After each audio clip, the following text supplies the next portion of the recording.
Kidz Plays. I'm on location in Jacksonville, Florida at the Florida Theater with singers and songwriters, the Avett Brothers. Hello. Hey, hello, how are you? Good, how are you? Doing great, doing Okay, great. good. So, could you guys introduce yourselves? My name is Seth Avett. I play guitar and sing. I'm Scott Avett. I play the banjo and sing. I'm Joe Kwan. I play the cello. Okay, good. So, your song Head Full of Doubt and Road Full of Promise is my ringtone on my iPhone, and it's a masterpiece. So, the song and the video. So, how did you guys come up with that? The song or the video? Both. Well, the song was written, let's see, I guess as a reaction or as a product of our traveling and a perspective on parts of this country being America, and the strange decay that's been happening probably for longer than most of us know, but for the time that we've been traveling, just seeing the countryside and seeing what is offered to you as bright and great, and the danger and the illusion that is, and the things that aren't bright and great after all. And then the video was Oh, I want to say something before we Yeah. get to the video. I remember one of the interesting and exciting parts about the song, the first time I was aware of it, it was musically interesting because we were talking about, we'd never done that beat or that rhythm before. No, it actually, like that. I remember Scott, when he brought the idea, that was a big kind of selling point for it. Something that made me excited about is that we were musically going to do something with the percussion that we hadn't done before. So, yeah, I remember that. Well, the video was done by Jason Mitchum, who I went to art school with, who was a fellow painter friend of mine, and he is and was already involved in painting within the concept or within the theme of decaying America, decaying urban landscape.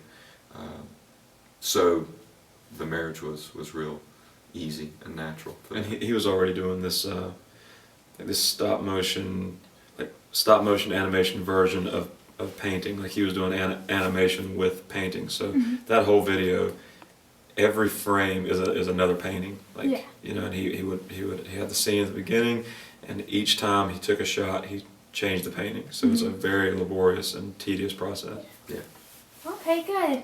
So, you guys play a lot of instruments. What's the most unusual one, and what's the most unusual one that you ever learned?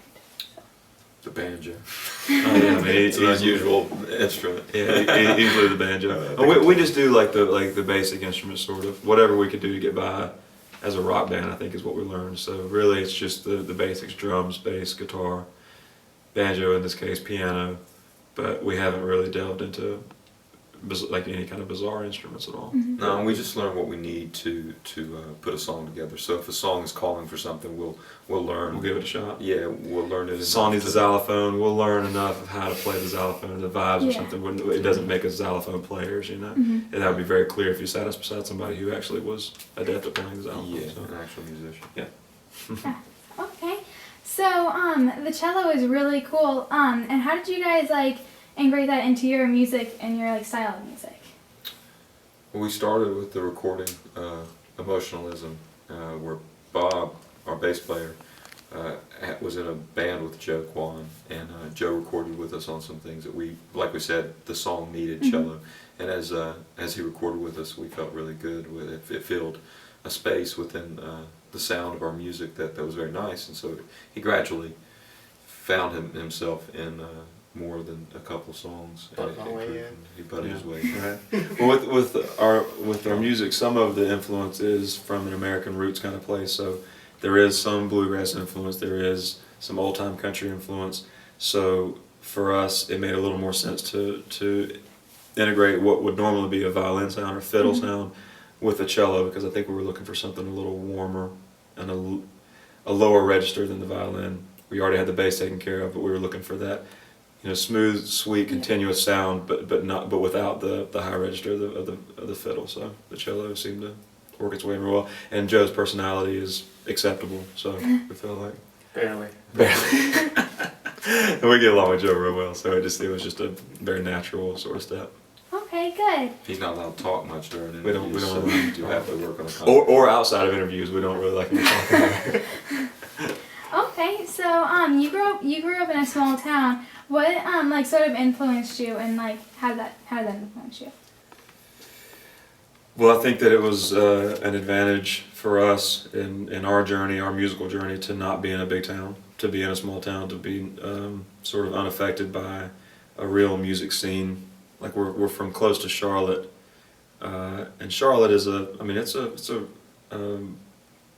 it's a city, you know, it's a full-on city, but it doesn't have like a dominating art scene. There is good art there, and you can find good art there, but you can't find it as easily as you might in a bigger city, or a city that has more of the arts in its personality. But we're being from the country, being from outside of all that, I think it allowed us to develop more of our own individual imagination without the benefit of songwriters all around us and painters and artists all around us. We just had to get that from far away, some faraway land, you know. And so that romanticism of an art scene and a lot of art in the world came from a kind of a separate place, which I think it helped us in some weird way, because then we really had to work to become part of that. But in other ways it wasn't as difficult, because we were able to find our own unique voice.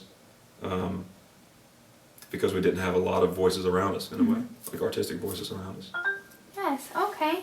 So that's good. So I heard someone really likes. I heard that someone is a really awesome cook and likes to share their recipes. And do you share that with the other guys?